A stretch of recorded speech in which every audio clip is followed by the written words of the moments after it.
Records.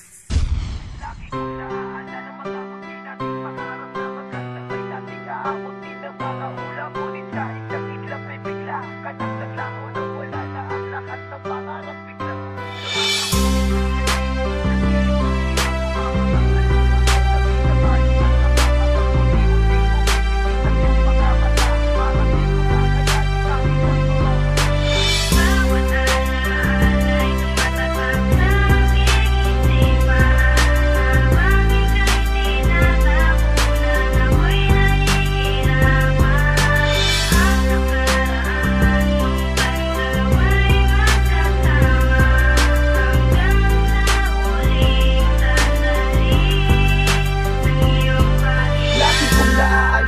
munti nating pangarap na magkasabay nating aabutin ng mga ulap. Ngunit sa isang iglap ay bigla ka nang naglaho na wala na ang lahat ng pangarap. Biglang gumuho.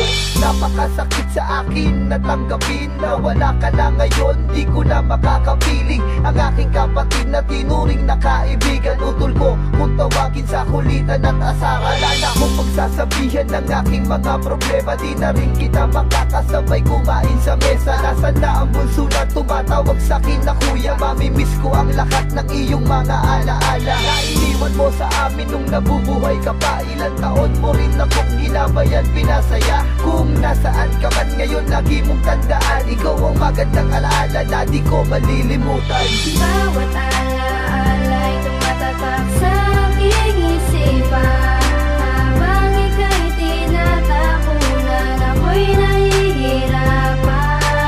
Ang nakaraan nung tayong dalawa'y magkasama, hanggang sa huling sandali ng iyong Sa mga paghinga. huling sandali ng iyong paghinga, pumapatak ang luha ko na binabalot ng kaba. Habang unti-unting pumipikit ang iyong mga mata, parang di ko kakayaning makitang mawawala ka sa aming paningin. At parang alanganin na makita kang muli, habang ako'y dumadalangin sa Diyos ng may kapal na ika'y pagtagalin. Pero ang masakit sa akin, kukunin ka na sa amin. Wala na ang makulit na lagi kong sinasaway, at sa tuwing ika'y naglalambing, wala na ang lumay. Masakit sa aking makita, utol ko'y naglaho na. Mahirap man na tanggapin na siya ay sumuko na. Parang di ko kakayanin makita siyang tinatabunan habang sila'y umiiyak. Bakit hindi